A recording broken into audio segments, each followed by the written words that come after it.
आता पुढचा कथासार आपण ऐकूया. याच्यामध्येच शौनकजी सूतजींना प्रश्न विचारतात.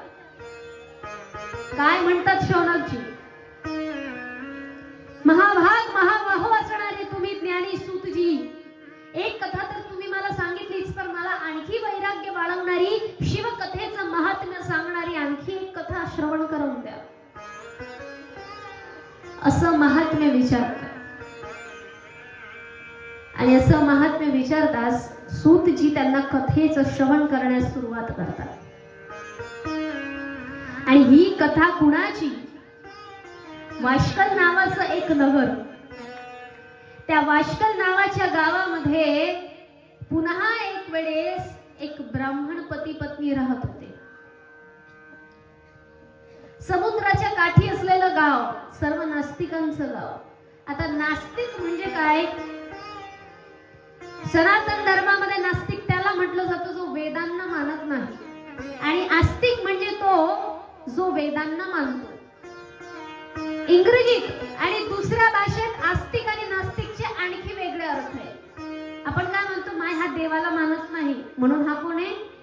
नास्तिक आहे. आणि आम्ही देवाला मानतो म्हणून आम्ही कोण आहे? आस्तिक आहे. खरं तर दोघी आस्तिक नास्तिक नसतात, दोघही ढोंगी असतात. कारण आस्तिकता जी असते ना ती फार फार फार नेक्स्ट लेवल आस्तिकता असते, तेव्हा म्हटलं जातं आस्तिक. जो कोणत्याही देवात, कुठल्याही दगडात, कुठल्याही जीवात भेद करत नाही, तेव्हा आपण स्वतःला आस्तिक म्हणावं. तोपर्यंत स्वतःला काहीच म्हणू नाही. आपला शब्द कसा असतो? समोर मंदिर दिसेल तर हात जोडणार, पण मग बाकीचं आपल्याला दुसऱ्या कोणत्या घडामोडी दिसल्या तर ते आपल्याला चालणार नाही. मग आस्तिक नास्तिक फार वेगळं. पण मग सनातनींमध्ये असं म्हटलं जातं, जो वेदांना शास्त्रांना मानत नाही तो नास्तिक, जो शास्त्रांना आणि वेदांना मानतो तो आस्तिक. तर समुद्र काठी असणाऱ्या वाशकल नावाच्या गावामध्ये अनेक मंडळी होती जी नास्तिक होती, जी वेदांच्या नुसार चालायची नाही, जे वेदांना मानायचे नाही. त्यातच हे ब्राह्मण पती पत्नी होते. त्या ब्राह्मणाचं नाव होतं बिंदू. तो बिंदू ब्राह्मण असून ब्राह्मणाचे कुठल्याही प्रकारचे कर्तव्य पार पाडायचं नाही, ना संध्यावंदन करायचा, ना कुठल्याही प्रकारचा भक्तिभाव ठेवायचा, तो वेदांना विकायचा. एवढंच नव्हे, तो दुसऱ्यांचं धन लुटून खायचा आणि त्याच्याही पलीकडे जाऊन तो परस्त्रीगामी म्हणजेच वैश्यगामी होता. त्याची पत्नी असून सुद्धा तो परस्त्रीगामी होता. त्याचा विवाह झाल्यापासून त्याने स्वतःच्या पत्नीकडे न जाता तो कधीही बाहेरच प्रत्येक स्त्रीकडे गेला. त्याच्या पत्नीचं नाव होतं चंचुला. आणि ती चंचुला कशी? तिला तिच्यावरती जरी कामाचा प्रभाव होता तरी सुद्धा तिने स्वतःचा पत्नी धर्म कधी सोडला नाही. ती स्वतःच्या पतीशी एकनिष्ठ राहील. तरी बिंदू हा तिच्याकडे कधीही जात नव्हता. चंचुलाने स्वतःला खूप सावरलं, परंतु शेवटी चंचुलाने स्वतःचं पावित्र्य राखलं गेलं नाही. ज्या पद्धतीने बिंदू हा परस्त्रीगामी झाला, त्याच पद्धतीने चंचुला सुद्धा परपुरुषगामी झाली. आणि चंचुला मात्र स्वतःच्या पत्नी धर्माला विसरली. आता शास्त्रांमध्ये असं म्हटलेलं आहे, पती किती जरी वायफाड असला, पती लंगडा असला, फुटका असला, कसाही असला, तरी जी स्त्री स्वतःच्या पतीशी प्रामाणिक असते, स्वतःच्या पतीची सेवा करते, त्या पतिव्रतेचं स्थान संतांपेक्षाही मोठं असतं. संतांपेक्षाही मोठं. देवापेक्षा मोठे कोण? संत. आणि संतांपेक्षाही मोठं कोण? एक पतिव्रता स्त्री. असं त्या पतिव्रते स्त्रीचं स्थान असतं. भलेही तो तिच्याकडे फिरून न बघू, त्याने 1 रुपया नाही जरी दिला, तिला फरक नाही पडत, पण तरी ती शेवटी तिथेच बसेल, त्याचंच खाईल, त्यालाच शिव्या देईल, पण त्याच्याच घरात राहील. तिला म्हटलं जातं पतिव्रता स्त्री. आणि मग काय? चंचुला मनुष्य असणाऱ्या देहाला सांभाळता आलं नाही. आणि मग दोन्हीही पती पत्नी सारख्या पद्धतीने पापाच्या कर्मामध्ये लागले. चंचुलला अनेक पुत्राची प्राप्ती झाली. तिचे लहानसे मोठे झाले बाळ. एक वेळेस तिच्या बंधू बरोबर आणि लेकरांबरोबर ती गोकर्ण क्षेत्रामध्ये फिरण्यासाठी गेली. गोकर्ण नावाचं तीर्थक्षेत्र. आणि त्या तीर्थक्षेत्रावर गेले असताना एका शिवालयामध्ये म्हणजेच मंदिरात ती गेली.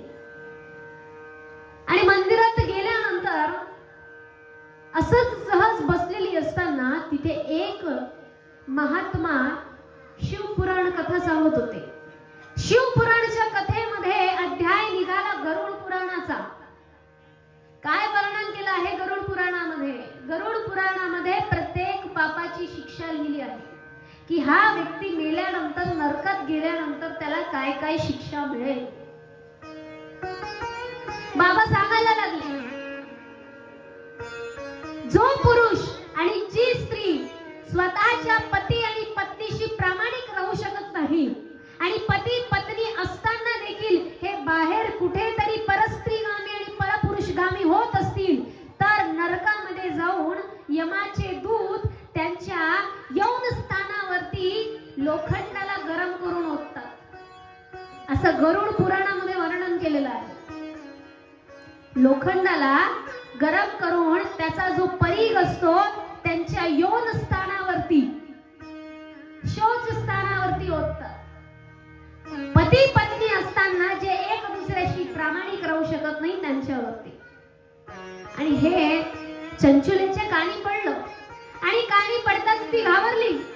लगेच तिच्या मनामध्ये वैराग्याची निर्मिती झाली आणि तिला तिच्या पापांचं प्रायश्चित करायचं होतं.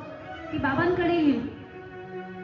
त्या महात्म्याला म्हणाली, बाबा मला ज्ञान नव्हतं. मला कुठल्याच गोष्टीचं ज्ञान नसल्या कारणाने मी माझ्या स्वतःच्या पत्नी धर्माला विसरली होती. मी मनुष्य असलेल्या मनुष्य धर्माला सुद्धा विसरली होती. मी अंध झाली होती. आता या पापांचं प्रायश्चित मी करावं तरी कसं? त्यावेळेला महात्मा म्हणतात, तुला पश्चाताप झालेला आहे.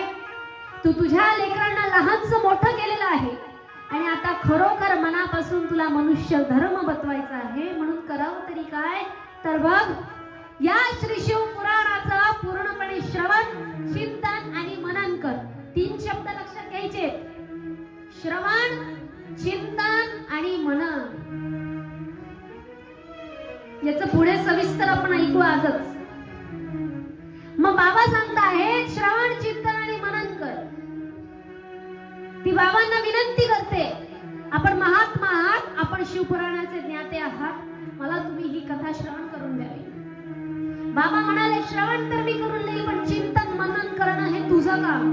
तेरे डमरू की धुन सुन के मैं काशी नगरी आई हूँ. तेरे डमरू की धुन सुन के मैं काशी नगरी आई हूँ.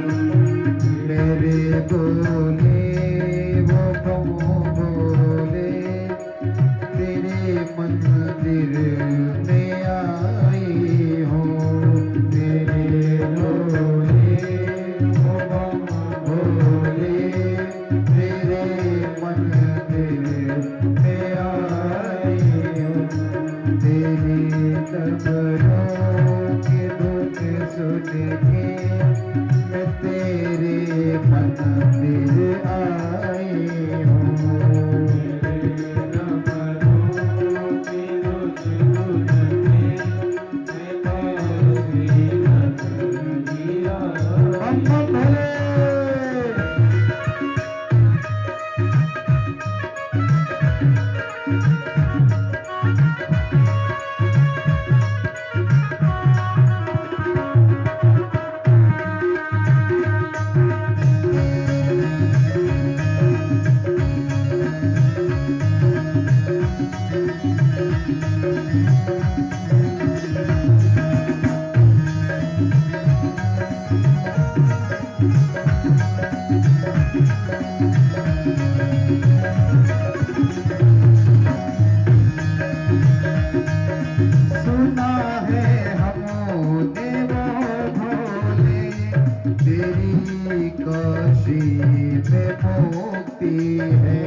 सुना है हमने वो भोले तेरे काशी में मंदिर है सुना है हमने वो भोले तेरी काशी में मंदिर है सुना है हमने वो भोले तेरी काशी में मंदिर है सुना है हमने वो भोले तेरी काशी में मंदिर है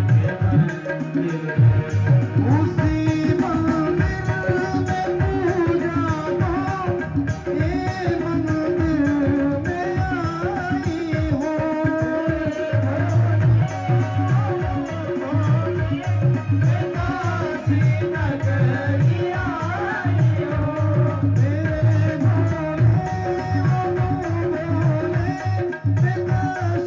मंदिर में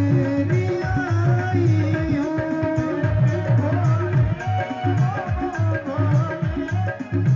काशी नगरी आई हो मेरे भोले काशी नगरी आई हो मैं काशी नगरी आई हूँ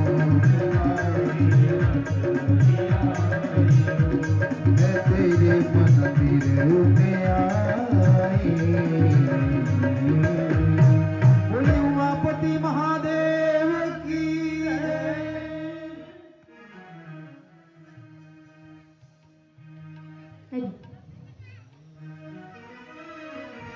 आणि मग काय पाय मोकळे होऊन जातात है ना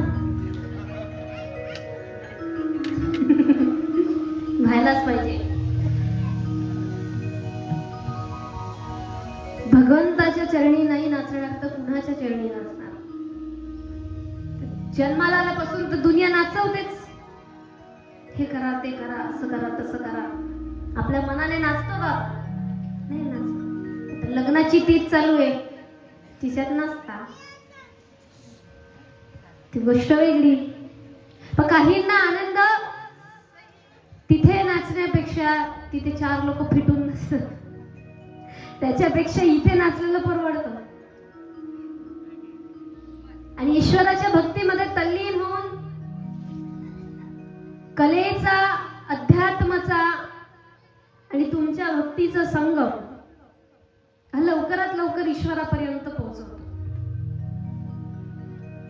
मग आता बाबांनी ज्या वेळेला चंचुलाला सांगितलं की तू शिवपुराण कथेचं श्रवण कर श्रवण तर मी तुला करून देईन कथा तर मी सांगेल पण चिंतन आणि मनन करणं हे तुझं काम आहे असं कोण सांगताय असं महात्मा सांगताय आणि त्यानुसारच मग चंचुला म्हणते बाबा तुम्ही मला सांगा केव्हापासून मी इथे श्रवण करा त्याच दिवसापासून चंचुला त्या महात्म्याच्या आश्रमामध्ये राहू लागली आणि तिथून 7 दिवस कथेचं श्रवण करण्यास तिने सुरुवात केली तिने संपूर्ण कथा श्रवण केली आणि जशी तिची कथा श्रवण करून झाली ती वयोवृद्धावस्थेमध्ये होती कुठल्याही प्रकारचा त्रास न होता तिच्या देहातून तिचा प्राण निघाला जसा तिचा प्राण निघाला तिने स्वतःचा देह सोडलं तसंच तिला नेण्यासाठी भगवान श्री महादेवांचे शिव पार्षद तिथे आले भगवान रुद्र समानच त्यांची कांती होती अशा हिशोबाने ती मंडळी तिथे आली मोठं विमान तिला नेण्यासाठी आलं चंचुला विमानावरती आरूढ झाली आणि निघाली शिवलोकाला कैलासावरती गेली शिवलोकामध्ये तिने उतरली प्रस्थान केलं आणि जसं तिथे उतरली तसं तिचं स्वागत करण्यासाठी श्री गणेश कार्तिकीय नंदीश्वर आणि असे अनेक गण होते महादेवांचे त्यांनी तिचं स्वागत केलं चंचुला आणखी पुढे जाऊन जाते तर तिला तिथे महादेव आणि माता पार्वती दिसतात ती त्यांचं साक्षात दर्शन घेते ज्या चंचुलेने पश्चाताप होऊन प्रायश्चित करण्यासाठी शिवपुराण ही कथा ऐकली तर माता पार्वतीने तिला स्वतःची सखी म्हणून शिवलोकधामामध्ये जागा दिली. आणि माता पार्वतीची सखी म्हणून चंचुला तिथे राहू लागली, नांदू लागली. अनेक दिवस चंचुला तिथेच राहिली.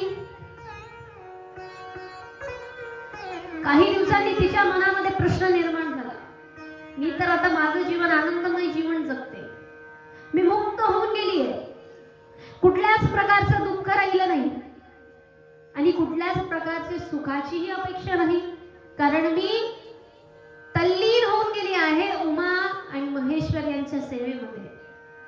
परंतु माझ्या पतीचं काय झालं असणार, माझा पती कुठे असेल. आता हिला माहित नसताना बिंदुक जो होता आयुष्यभर त्याने पाप केली, परस्त्रीगामी झाला, परस्त्रीशी संबंध ठेवून तिच्याशी विवाह केला आणि त्यातही अनेकांचे धन त्याने लुटले. अनेकांचे धनही लुटून झाल्यानंतर कुठलाच पर्याय उपाय नाही मिळायचं, ते अनेक प्रकारची हत्या देखील तो करत जायचा. त्याचा परिणाम त्याच्या अंत्यविधीला कुणीही नव्हतं, त्याचा अंत्यविधी झालाच नाही. तसाच तो मृत पावला आणि त्या मृतावस्थेत मृत पावल्यानंतर त्याला नरकामध्ये नेण्यात आलं. नरकामध्ये जाऊन अनेक काळासाठी त्याला अनेक शिक्षा देण्यात आला, अनेक प्रकारच्या यातना भोगाव्या लागला. आणि फक्त नरकच नाही त्याला मिळाला, तर नरकानंतर मिळाली त्याला पिशाच योनी. काय होती ही पिशाच योनी? या पिशाच योनीमध्ये ना मनुष्य मुक्त होतो, ना तो मनुष्याच्या जन्मात येतो, तो मध्येच अडकून राहतो. कधी हसायचा, कधी रडायचा, कधी उड्या मारायचा, कधी उलटा व्हायचा, कधी पुलटा व्हायचा, कधी कोणता अकराळ विकराळ रूप घ्यायचा, तर कधी कोणतं विभत्स रूप धारण करायचा. एखाद्याला बघून घृणा निर्माण होईल अशा पद्धतीचं रूप त्याचं निर्माण झालं होतं आणि तो गेला होता पिशाच योनीमध्ये.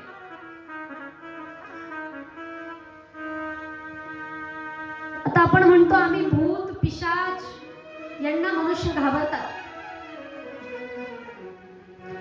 पण भूत आणि पिशाचापासून जेवढं आपल्याला घाबरण्याची आवश्यकता नाही किंवा आपल्याला दुःख मानून घ्यायची आवश्यकता नाही, तेवढं स्वतः हे भूत आणि पिशाच स्वतः दुःखामध्ये असतात. एवढी पीडा यांना, एवढी यातना त्यांना सहन करावी लागते, कारण ते ना इथले राहतात ना इथले राहतात, ना मनुष्य असतात ना ते मुक्त होतात, ते मधल्याच योनीमध्ये लटकून जातात.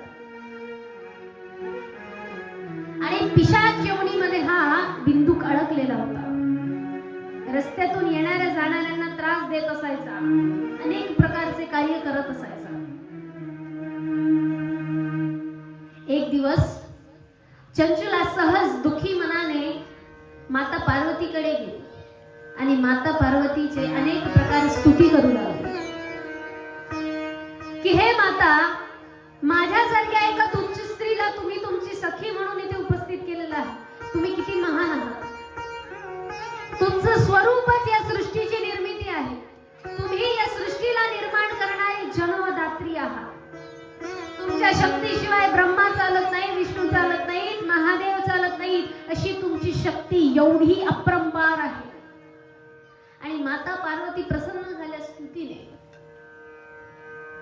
माता पार्वती म्हणतात, चंचुला, मी तुझ्या स्तुतीने प्रसन्न झाली. माग तुला काय वर मागायचं, तुझे मागशील ते मी तुला देईन. चंचुला म्हणाली, माझ्या पापी आयुष्यातून मी तर मुक्त झाली, परंतु माता माझ्या पतीचं काय झालं मला हे नेमकं समजत नाहीये, मला ते जाणून घ्यायचं आहे. माता पार्वती यांनी स्वतःच्या चमत्कारिक शक्तीने संपूर्ण हकीकत माहिती केली आणि चंचुलेला तशीच तशी सांगितली. काय सांगितलं चंचुलेला? तुझा पती बिंदुक हा पिशाची योनीमध्ये गेला आहे, त्याचे पाप खूप वाढले होते आणि आता त्याला तिथून सुटका नाही, तो मुक्त होणार नाही. चंचुलेच्या डोळ्यामध्ये अश्रू आले माझ्या पतीची मुक्ती कशात आहे माता, तुम्ही मला सांगा. काही तर उपाय असेलच. माता पार्वती म्हणतात एक उपाय आहे, आणि तो उपाय म्हणजे श्री शिवपुराणाची कथा. या कथेचं श्रवण केलं तर नक्कीच तुझ्या पतीला मुक्ती मिळेल. आणि असं म्हणताच चंचुला म्हणू लागली की ही कथा नेमकं माझ्या पतीला ऐकणार कोण, कोण ही श्रवण करून देणार. कारण पिशाच जेवणीत असताना कुणाच्याही मनुष्याच्या हाती हे लागणार नाही, कुठली कथा ऐकण्यासाठी स्थिर बसणार नाही. मग नेमका उद्धार होईल तर कसं होईल यांचा. आणि असं बोलताच माता पार्वती म्हणाल्या ती सुद्धा व्यवस्था मी करते. आणि माता पार्वतीने गंधर्व राज असणारे तुंबुरू यांना बोलवलं आणि त्यांना आज्ञा दिली की तुम्ही चंचुला हिचे पती जे पिशाच योनीमध्ये गेले आहेत त्यांना मुक्ती प्राप्त होण्यासाठी श्री शिवपुराणाचं कथागान करा. अशी आज्ञा प्राप्त होता बरोबर तुंबुरू निघाले. एक विमानाचं आयोजन करण्यात आलं. विमानामध्ये स्वतः तुंबुरू बसले, तुंबुरूंबरोबर चंचुला देखील बसली आणि त्यांनी प्रस्थान केलं विंध्याचल पर्वताकडे. विंध्याचल पर्वताकडे निघाले. एका झाडाखाली मोठा आसन तयार करण्यात आला.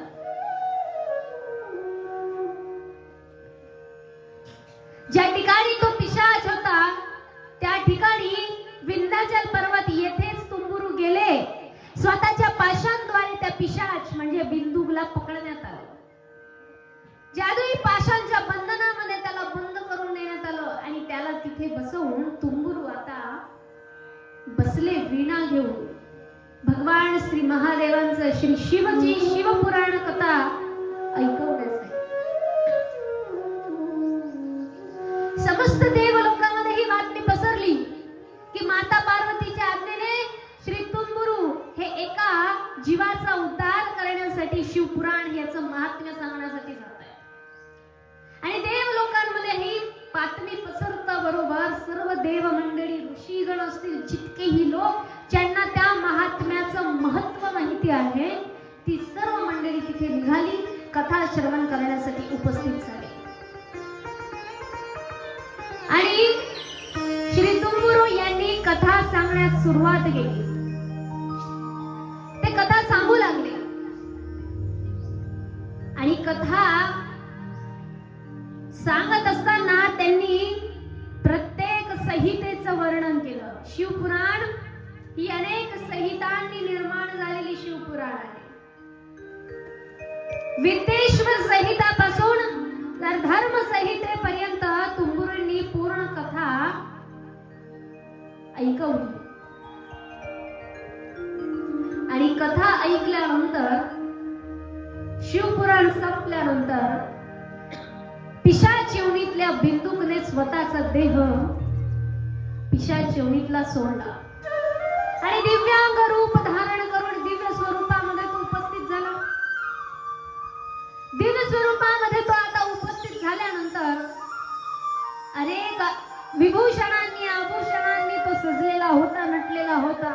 आपोआपच त्याच्या मुखारविंदावरती तेज निर्माण झालं. या विमानामध्ये चंचुला आणि तुंबुरू आले होते त्याच विमानामध्ये चंचुलेला स्वतः तिच्या पती सोबत बिंदू सोबत तुंबुरू हे पुन्हा शिवलोकाला घेऊन गेले. शिवलोक मध्ये गेल्यानंतर तिथे ते उतरले. बिंदूही उतरला, चंचुलाही उतरली. स्वरांनी त्यांचं स्वागत केलं. ते सुद्धा आता त्यांचे गण म्हणून प्रसिद्ध झाले. आणि उमापती असणारे महादेव यांनी सुद्धा त्यांचं स्वागत केलं. माता पार्वती आणि शिव यांचे कायमचे पार्षद म्हणून हे ब्राह्मणपती पत्नी चंचुला आणि बिंदू शिवलोकामध्ये कायमचे निवास करू लागले, तिथे राहू लागले. शौनकजी हेच महात्म्य सांगता आहेत सूतजी सांगता आहेत शौनकांना की काय आहे या शिवपुराणाचं महात्म्य. तुम्ही ऐकाल तुम्ही शिवलोकाचीच प्राप्ती कराल. काय आहे या मृत्यू लोकामध्ये? जन्माला येणं मरण, जन्माला येणं मरण, हेच आहे या मृत्यू लोकात. दुसरी कुठलीही अवस्था या मृत्यू लोकामध्ये नाही. यावं तर लोकांच्या मनानुसार वागावं. लोक कोण? तर आपण स्वतःच त्या लोकांचा समूहाचा एक भाग. आपणच आपल्या मनाने स्वतःचे कॉम्प्लिकेशन्स म्हणजे चालरीती निर्माण करावी आणि स्वतःसाठी अवघडलेल्यासारखं जीवन निर्माण करावं आणि तेच जीवन या संसारात आणि मध्य लोकांमध्ये आम्ही जगावं. पण शिवपुराणाने होते काय? तर प्राप्ती होते शिवलोकाची, जिथे कुठलेही बंधन नाही, जिथे कुठलीही अवस्था नाही, जिथे कुठलंही दुःख नाही, सुख नाही, आहे तर फक्त पवित्र आणि पुण्यमयी अशी भगवंताची, त्या शिवाची आराधना. दुसरी कुठलीही गोष्ट नाही. पुढे श्री शौनकजी प्रश्न विचारतात. श्री शिवपुराणाचं आयोजन करायचं असेल, श्री शिवपुराणाची कथा करायची असेल तर नेमकं कोणत्या नियमांचं पालन केलं पाहिजे किंवा शिवपुराण कशी आयोजित केली पाहिजे? सूतजी या प्रश्नाचं उत्तर देताना सांगतात, सर्वात प्रथम योग्य तिथी निवडावी. योग्य तिथी निवडल्यानंतर योग्य जागा निवडावी. योग्य जागा निवडल्यानंतर योग्य स्थान निवडावं.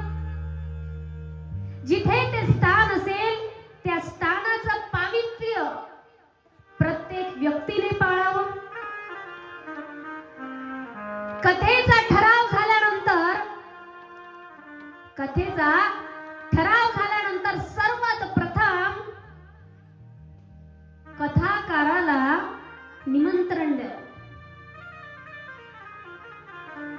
आदर सत्काराने, सन्मानाने, पूजनीय विधीमध्ये कथाकाराला निमंत्रण द्यावं की तुम्हाला ही कथा आमच्या इथे येऊन सांगायची आहे. त्यानंतर कथाकाराचं निमंत्रण झाल्यानंतर गावातील, गावाच्या आजूबाजूची, चारी दिशेची जेही लोक इच्छुक असतील त्या प्रत्येकाला शिवपुराणाचं निवतं द्यायचं. एखाद्याच्या घरामध्ये जर कुठलं लग्न सोहळा असेल त्या पद्धतीने आपण देत नाही का निवतं? काय म्हणतात त्याला? मला नाही माहित. चुल्याचं? चुल्याचं निमंत्रण म्हणता का? आणखी मूळ पत्रिका आम्ही देतात 10 रुपये, 50 रुपये, 20 रुपये लावून आम्हाला. अशी कुठली पद्धत असते मला ते माहित नाही, पण आमच्याकडे येतात तसे काही वेळेला पत्रिका. मग आपण काय करतो? आपल्या घरचं लग्न आहे, आपण काय करतो? आपला परिवार आहे. कधी कधी तो परिवार जो पुढे गेल्यानंतर तोही आपल्या कामात येत नाही. कधी कधी तेच मुलं बाळ, कधी कधी ज्यांचं आपण लग्न करतोय तोच सर्व संसार, तेच या मृत्यू लोकातले आपले नातेवाईक मरताना आपल्या सोबत येत नाही. कशाला येतील? त्यांचं पण तर आयुष्य आहे. तुम्ही थोडी जाणार आहे त्यांच्यासोबत मरताना. मग इथे जो आलेला आहे तो सेपरेट जन्माला आलाय. जो तो व्यक्ती त्याचा जन्माला आलेला आहे. कुणीही तुमच्यासोबत मारायला येणार नाही. मरताना तुम्ही एकटेच जाणार. मग जो व्यक्ती, जे मुलं बाळ आहेत आपण त्यांचं लग्न थाटामाटात लावतोय, ते मरताना आपल्या सोबत येणार नाही, पण तरी सुद्धा ते आपल्या जिव्हाळ्याचे आहेत म्हणून आपण आनंदाने त्यांच्यासाठी एवढं कर्तव्य करतोय. मग शिवपुराण काय आहे? तुम्ही श्रवण केलेली शिवपुराण मरताना तुमच्या सोबत जाणार आहे. मरताना तुमच्या सोबत तुम्ही श्रवण केलेली शिवपुराण, त्याचं ज्ञान तुमच्या सोबत जाणार आहे. शिवलोकाची प्राप्ती तुम्हाला होणार आहे. मग त्याचं निमंत्रण तुम्ही कशा पद्धतीने द्यायला हवं? निमंत्रण देण्यासाठी आपल्याकडे कुठले संसाधन जरी नसले तरी आता आपल्याकडे फोन आहे, सगळं काही आहे. मग या हिशोबाने सर्वात प्रथम गावातील, देशातील, राज्यातील अनेक मंडळींना जे लोक येऊ शकतील, इच्छुक आहेत, त्या प्रत्येकाला निमंत्रण देणं आपलं कर्तव्य बनतं. त्यानंतर पुढे जाऊन सूतजी सांगतात, कथा पंडाल असणं आवश्यक आहे. केळीचे खोड असणे आवश्यक आहे. किंवा केळीचे पान असले किंवा खोड असले ते चारी दिशेंनी चारी ठिकाणी लावणं आवश्यक आहे असं कथेमध्ये म्हटलं आहे. मग त्यानंतर पुढे चालून श्रोतेगणांचं स्थान जे आहे, जिथे श्रोतेगण बसतील ते व्यवस्थित सुंदर स्वच्छ असणं आवश्यक आहे. कुणा एकाच कर्तव्य नाही ते की हा सप्ताहाचं आयोजन केलं, आयोजक म्हणे ह्या तूच झाडू मार रे रोज, आम्ही कधी रिकामे. नाही तर मग एखादा व्यक्ती असाही असतो, आम्ही आमची जागा साफ करून देताना बसून जातो. मी खरं तर तुम्हाला मी नाही सांगत आहे, तुमचं गाव अगोदरच पुण्यमय आहे जे रोज प्रत्येक 400 500 500 लोकांना जीव घालतं. एवढं पुण्यमयी गाव मी अजूनपर्यंत बघितलं नाहीये. आणि ज्याच्याही कडे मी जाते, ज्याच्याही घरी मी थांबते, तो हसतमुख स्वागत करणार, हसतमुख शेवटपर्यंत सुद्धा मला घरी सोडणार. म्हणजे प्रत्येक व्यक्ती पुण्यमयी आणि गोड आहे. पण हे शिवपुराण काय सांगतोय आपण ते श्रवण करतोय. जिथे श्रोतेगण बसतील ती जागा सुद्धा स्वच्छ असणं आवश्यक आहे, सुंदर असणं आवश्यक आहे. ज्याला पायांचा त्रास असेल त्याने थोडासा पाय मोकळे करावे, केले तरी चालतील असं सुद्धा म्हटलंय बरं शिवपुराण. म्हणजे अशीच सोय असायला हवी. जर आपल्या देहालाच त्रास द्यायचा आहे तर मग काय फायदा है ना. मग याचा अर्थ असा नाही की गादी घेऊन जाऊ, असंही नाही. थोडं पायाला त्रास होत असेल, शीळ होत असेल तर तेवढ्या पुरता करणं, उठणं, बसणं. कारण मंदिरातल्या देवाच्या अगोदर देव माहिती कुठे, या देहामध्ये. म्हणून मी अगोदरच बोलली, बाहेरच्या स्वच्छतेच्या अगोदर आपल्या देहाची स्वच्छता असणं आवश्यक. मग श्रोतेगणांची जागा स्वच्छ असणं आवश्यक, श्रोतेगणांचं स्थान स्वच्छ असणं आवश्यक. त्यानंतर दुसरी गोष्ट निर्माण होते ती कथाकाराचं स्थान. असं म्हटलं जातं सर्व पुराणांच्या किंवा सर्व कथांच्या ज्ञातांमधून सर्वात श्रेष्ठ पुराणांचे ज्ञाता, शिवपुराणाचा ज्ञाता हा श्रेष्ठ मानला जातो. कारण त्या वेळेला ते स्थान त्याला मिळतं. जो व्यक्ती आपल्याला सत्याची जाणीव करून देत आहे, जो व्यक्ती आपल्याला स्वतःच्या स्वधर्माची जाणीव करून देत आहे, जो व्यक्ती शिवाशी आपल्याला जोडतो आहे, त्या व्यक्तीचं स्थान श्रेष्ठ असतं. हे शिवपुराण सांगतं. म्हणून कथाकारासाठी स्थान व्यवस्थित असणं, आदरपूर्वक असणं, सन्माननीय असणं आवश्यक आहे. कथाकाराला कुठल्याही प्रकारची अडचण व्हायला नको. का व्हायला नको? कारण दुसऱ्या दिवशी येऊन त्याचा आवाज बसायला शिवापर्यंत पोहोचणार कसे. हे मी एक साधारण उदाहरण दिलं, परंतु शिवपुराणाच्या माध्यमातून सांगितलं जातं जो आपल्याला आपला गुरु म्हणून, जो मार्गदर्शक म्हणून इथे स्थानांतर होणार आहे, सर्वात प्रथम त्याच्याकडून दीक्षा घ्यावी. ज्याच्याकडून कथा ऐकतो आहे त्याच्याकडून गुरु स्वरूपामधून ही कथा श्रवण करावी. समोर बसलेला व्यक्ती जे सांगेल ते आपल्या हिताचंच आहे. समोर बसलेला व्यक्ती कुठल्या लिंगाचा आहे, स्त्री आहे, पुरुष आहे, फरक पडत नाही. त्याचा वय काय फरक पडत नाही, त्याची जात काय हे तर फरकच पडत नाही, त्याचा धर्म कुठला हेही फरक पडत नाही. फक्त तो व्यक्ती शिवपुराण सांगणारा असावा आणि त्याने आपल्याला शिवाशी परिचय करून देणारा तो व्यक्ती असावा, असं हे शिवपुराणामध्ये पुढे वर्णन येतं. आणखी पुढे शिवपुराणात वर्णन येतं, जो व्यक्ती कथा सांगतो आहे, जो व्यक्ती शिवाशी आपल्याला मिळवून देत आहे, भेटून देत आहे, त्या व्यक्तीच्या प्रती मनामध्ये शंका निर्माण करायची नाही. कथाकाराच्या बाबतीत मनात द्वेष निर्माण करायचा नाही. कथाकाराच्या बाबतीत कुठल्याही प्रकारचा संदेह निर्माण करायचा नाही. ती कथा ऐकत आहात तोपर्यंत, ती कथा ऐकत आहात तोपर्यंत. आणखी पुढे कथाकाराला सुद्धा नियम सांगण्यात आलेले आहेत.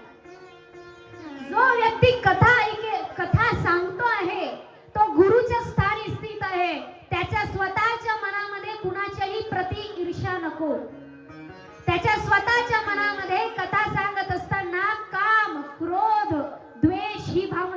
करायला नको. जो स्वतः कथाकार आहे त्याने कधीही कुणाचं मन दुखेल किंवा कुणालाही अपशब्द बोलायला नको. जो स्वतः कथाकार आहे, जो गुरुच्या स्थानी स्थित आहे, त्याने प्रत्येक नियमाचं कटिबद्धतेने पालन करावं. तेव्हाच माझ्या मुखारविंदातून शिव या शब्दामध्ये हे शक्ती निर्माण होईल. हे सर्व नियम या शिवपुराणामध्ये सांगण्यात आले. पुढे श्रोतेगणांसाठी नियम सांगितले आहेत. श्रोते मंडळींनी कथा श्रवण करत असताना ज्याच्या शरीराने शक्य होईल त्याने 7ही दिवस उपवास धारण करावे.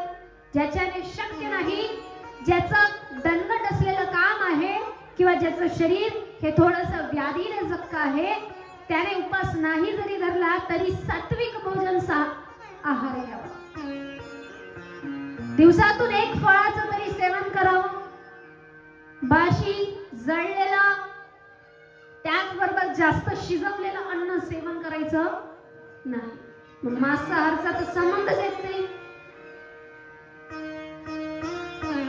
काही मंडळी अशी आहे, यांना आपण दोघले भक्त म्हणू शकतो. हे कसे आहेत? आम्ही सोमवारी नाही खात, आम्ही मंगळवारी खाता, शनिवारी नाही खात, रविवारी खाता. आमच्या घरी रविवारीच चालतं. माझं म्हणणं असं आहे, खाणाऱ्याने दिवस पाहायचा नाही. तुम्ही म्हणाल माई साहेब असं काय बोलताय? खाणाऱ्याने दिवस का पाहायचा नाही? असंही नाही तसंही तुमच्या शरीरात जाणार आहे. सोमवारी खाल, मंगळवार पर्यंत पचेल. मंगळवारी जरी पचलं तरी बुधवार शुक्रवार पर्यंत ते तुमच्या रक्तामध्ये येईल आणि त्याने पौष्टिकता तुमच्या शरीरालाच मिळेल. आता मी वाईटही म्हणत नाही, मी कधी मांसाहारची घृणा करत नाही. ते पवित्र आत्मा आहे जे आपल्यासारख्या तुच्छ मनुष्यांना प्रोटीन निर्माण करतात, है ना. म्हणून कधीच मांसाहारला पाहून कधी तोंड वेळा वाकडं करायचं नाही आणि घृणा निर्माण करायची नाही. पाया पडून घ्यायचे. मेलेल्या माणसाच्या पाया पडता की. मग मनुष्य किती दोघला आहे. एखादा व्यक्ती जर मेला असेल तर त्याला स्मशानभूमीत ठेवून आल्यानंतर घरी आंघोळ करतो आणि मेलेल्या प्राण्याला पहिले खातो. तेव्हा आंघोळ करतो का? खाऊ नका असं मी म्हणत नाही, खाऊ नका मी असं म्हणत नाही. पण माझं असं म्हणणं आहे, खाणाऱ्याने दिवस पाहायचा नाही आणि ज्याला दिवस पाहायचा आहे त्याने आयुष्यभर खायचंच नाही. ज्याला दिवस पाहायचा आहे त्याने उभ्या आयुष्यात खायचं नाही. का खायचं नाही? कारण प्रत्येक दिवसच ईश्वराचा दिवस आहे. आणि खाऊ नका याच्या मतातही मी का नाही. काही वेळेला डॉक्टर आता कोरोनामध्ये कंपल्सरी सांगितलं होतं, ज्याला शक्य आहे त्यानेच करावं. ज्याच्या शरीराला सवय आहे त्याने नाही जरी केलं तरी हरकत नाही. परंतु याच्यामध्ये शास्त्रज्ञान ब्राह्मणांना घालायचं नाही. आमच्या ब्राह्मणांनी सांगितलेलं आहे, या दिवशी खाऊ नका, त्या दिवशी खा, केव्हाही खा, फरक नाही पडत. तोही आहारच. आणि दुसरा दिवस असा की नाही खायचं तर मग अजिबातच खाऊ नका. मग शिवपुराण सांगतात सात्विक आहार करावा. शिवपुराणामध्ये म्हणण्यात आलेलं आहे, महादेवाला दुसरं नाव काय आहे? पशुपती. काय? पशुपती. जो प्राण्यांचा पती आहे, जो पशूंचं रक्षण करणारा आहे. आपण खेडोपाडीतले लोक आपल्यासाठी तर आपली देवताच म्हणजे आपले हे प्राणी आहे. एखाद्या कुत्र्याला जर आपण 2 घास खाऊ घातले तर आपल्या शेताचं रक्षण करणारा तो बनून जातो. उभ्या रस्त्याने जर आपण चालत असले तर ते कुत्रे आपल्याला सोडत नाही. एवढी प्रामाणिकता त्यांच्यामध्ये असते. फक्त गाय आपली माता नाही ठरत, तितकीच म्हैस, रेडा, बैल हा शेतकऱ्याचा मित्र ठरतो. म्हणजे एवढं हे सगळं निर्माण आहे. मग महादेवांच्या आजूबाजूला इतके प्राणी का फिरतात? कारण पशूंचं पालन करणारा तो व्यक्ती म्हणून तो पशुपती आहे. शिवपुराण असताना कुठल्याही प्राण्यांचा तिरस्कार करायचा नाही. फक्त फक्त स्वतःच्या संरक्षणासाठी तुम्हाला करता येईल तेवढंच करायचं. क्या एखादं कुत्र अंगावर धावून येतं तेवढं केलं हळहुस तर ठीक, पण शिवपुराण ऐकताना कुत्र्या मांजऱ्यापासून कुठल्याही जीवाला हानी पोचवायची नाही, असं शिवपुराणाचं महात्म्य सांगण्यात आलं. आणखी पुढे चालून सर्वात शेवटचं आणि सर्वात श्रेष्ठ महात्म्य एकच, विधीपूर्वक शिवपुराण ऐकावे.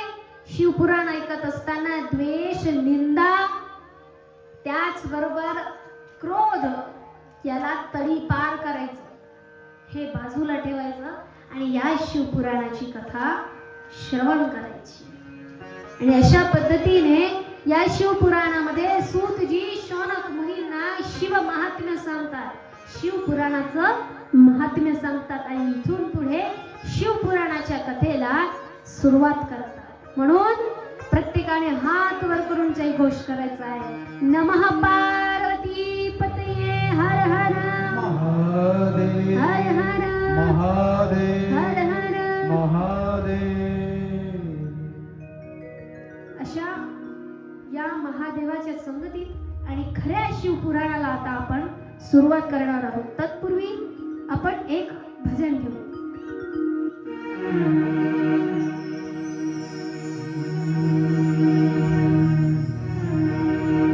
अजब है भोलेनाथ ये दरबार तुम्हारा, दरबार तुम्हारा.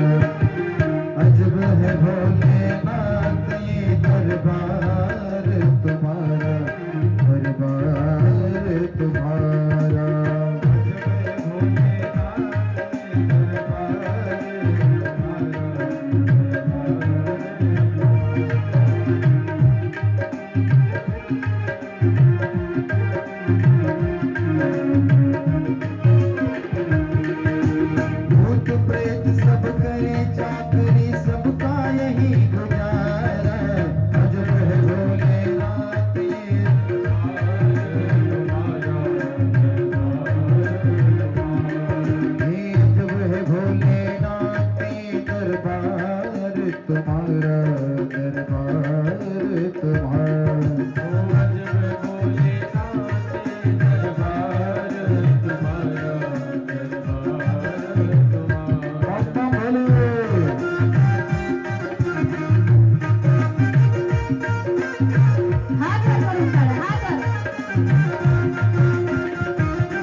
अजब बैल को हरि नमो एक जगह पे आके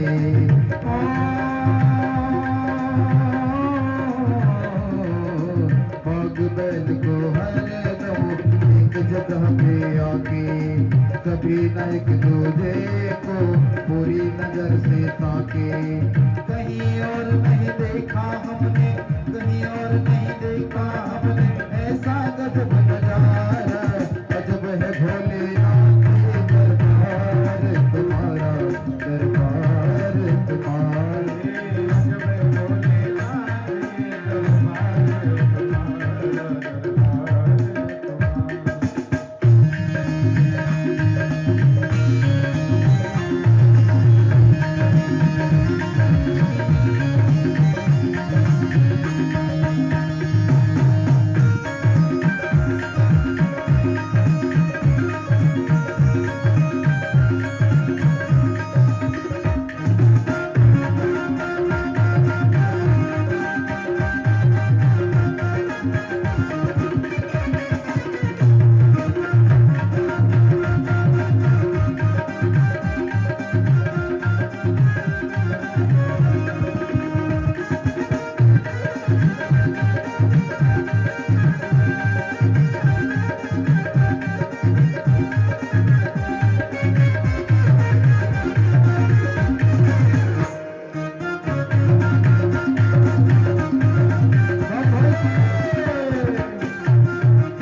चूहा कभी सर्प नहीं छुआ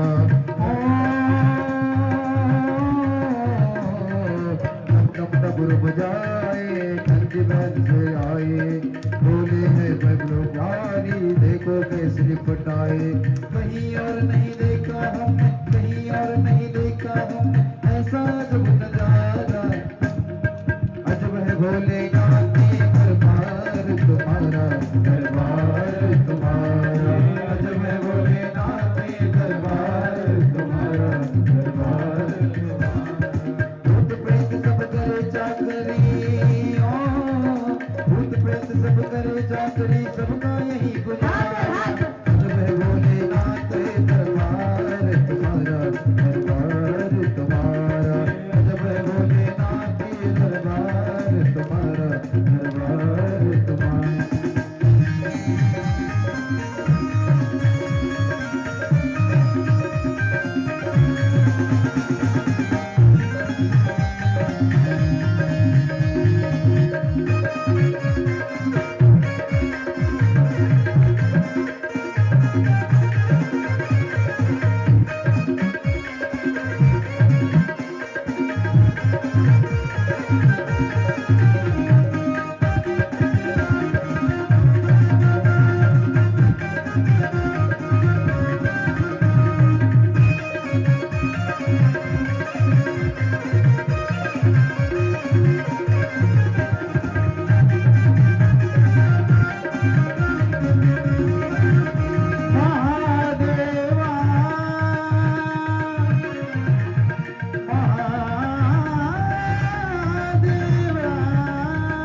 शिव शंकर भगवान की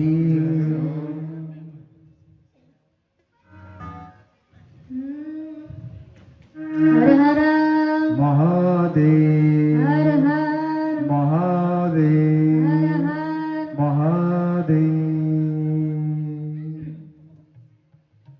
चला.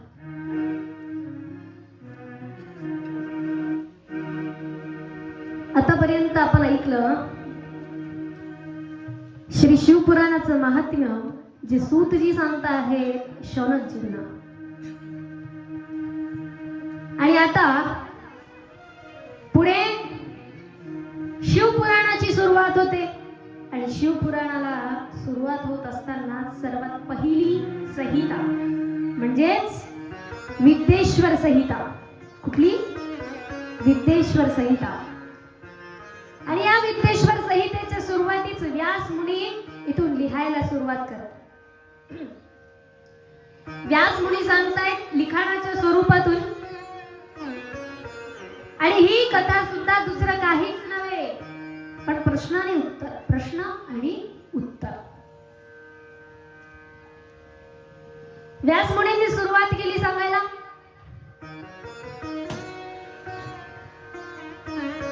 सर्वात प्रथमच शिवपुराणाच्या प्रथम श्लोकापासून सुरुवात करतात.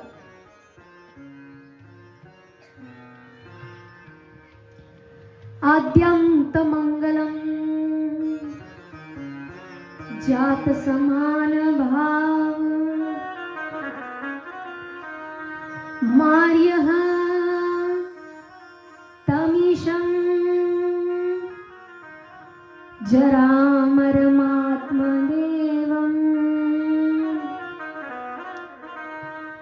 पंचाननं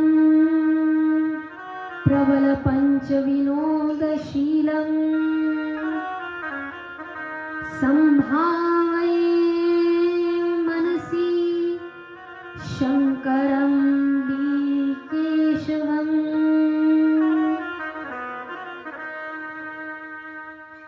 जो आदि अनंत व त्याचबरोबर नित्य मंगलमय प्रत्येक कार्यामध्ये स्थित आहे. अशा प्रत्येक कार्यामध्ये आदि अनंत या कालामध्ये सुद्धा जो व्यक्ती स्थित आहे, ज्याचा व्यक्तीचं स्वरूपच नाही, ज्याची समानता किंवा ज्याचा समान भाव कुठे किंवा कसा निर्देशित केला जाईल हे सुद्धा कुठे ठराविक नाही, एवढ्या समान भावनेचा असलेला तो आहे, ज्याला पंचानन म्हटलं जातं. पंचानन म्हणजे काय? ज्याचे 5 मुख आहेत. आता आपली सवय काय? पंचानन. चित्रकारांनी मोठे मोठे चित्र काढून टाकले.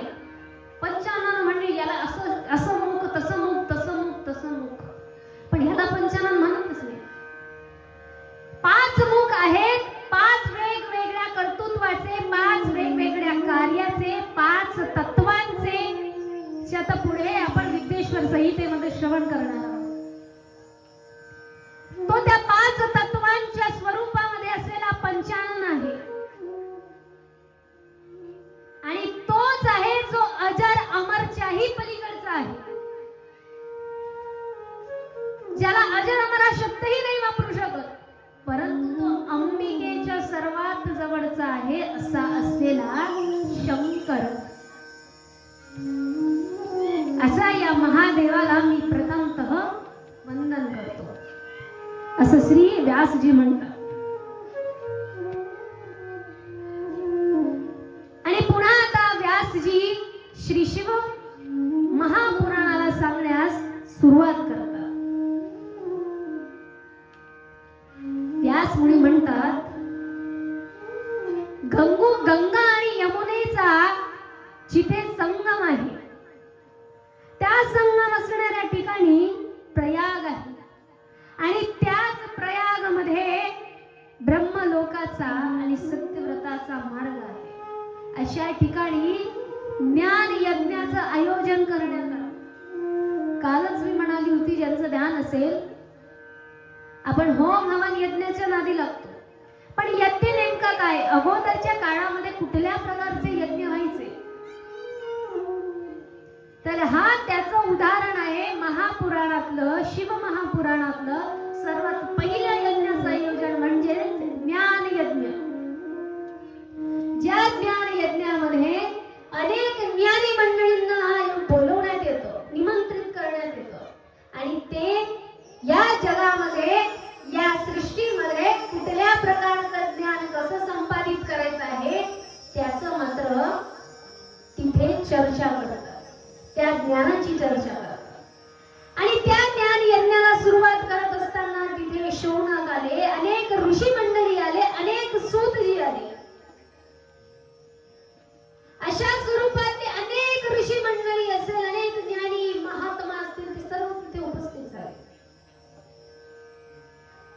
तिथे सर्वात प्रथम चर्चेला सुरुवात होत असताना काय चर्चा होते की इथे हा कली कशा पद्धतीने आहे, कलियुगातले काय काय दुष्परिणाम होणार आहेत, कलियुगामध्ये काय कुठे कशा पद्धतीने होईल याची चर्चा सर्वात प्रथम त्या ज्ञान यज्ञामध्ये करण्यात येते.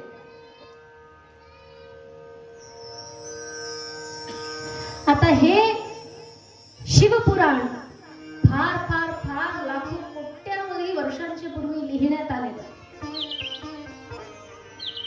त्यात वर्णित केलं जातं, ज्या वेळेला सर्व लोक स्वतःच्या संसारामध्येच मग्न असायचे, कुणालाही दुसऱ्याचं चांगलंही करायचं नाही, वाईटही करायचं नाही, पण सर्व लोक सत्कर्मामध्ये लागलेले असायचे, त्या कालखंडात हे लिहिण्यात आले, जिथे चराचरामध्ये देवांचा वास होता. परंतु त्याच्यानंतर काय परिस्थिती राहील हे तिथे चर्चा करतात. मग त्या चर्चा करत असताना व्यास मुनी सांगतात की त्या ज्ञान यज्ञामध्ये ऋषी मुनी चर्चा करतायत की कलियुगामध्ये पुढे भविष्यामध्ये लोक एक दुसऱ्याचं धन हडपतील, कुठेही कुठल्याही प्रकारचा नियम राहणार नाही, कोणताही व्यक्ती कोणत्याही राज्याला कशाही पद्धतीने हडप करू शकते, कुठलाही व्यक्ती कुठल्याही स्त्रीवरती वाईट नजर टाकेल आणि कुणाचीही स्त्री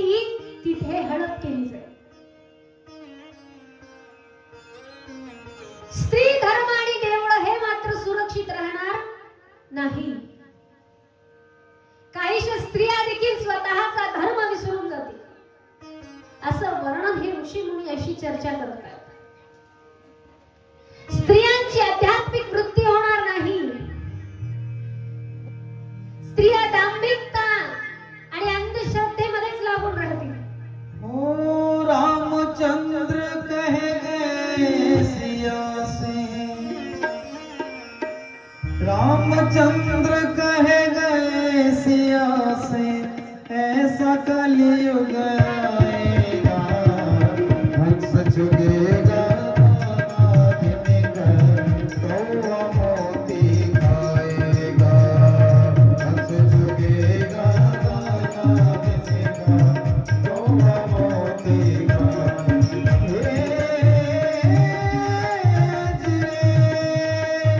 धर्म भी होगा, कर्म भी होगा, धर्म भी होगा, कर्म भी होगा, लेकिन शर्म नहीं होगी.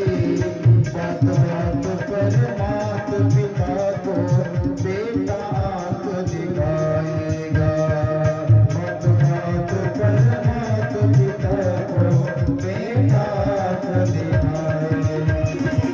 रामचंद्र कह गए सिया से,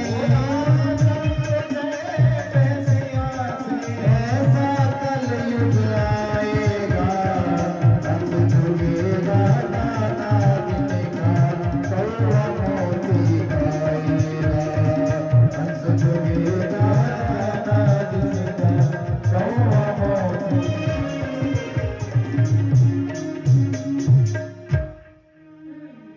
रामायणात सुद्धा प्रभू श्री रामचंद्र माता सीतेला हेच सांगतायत का ह्या सगळ्या कथा आहे ना इंटरलिंक्ड आहेत.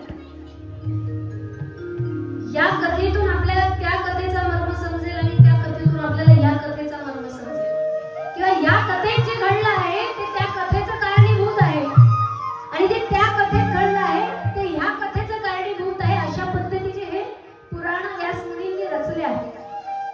म्हणून व्यवस्थित ऐकायचं. मग आता ऋषी मुनी चर्चा करत आहे कलियुगामध्ये असं होणार तसं होणार, परधन हडपलं जाणार, परस्त्री हडपली जाणार, स्त्रियांना स्वतःचा धर्म माहीत नसेल किंवा स्त्रिया या अंधश्रद्धामध्येच राहतील, त्यांना स्वतःची आध्यात्मिक वृत्ती माहीत नसेल. त्याच्याही पलीकडे जाऊन जे मुलं आहेत ते आई वडिलांचा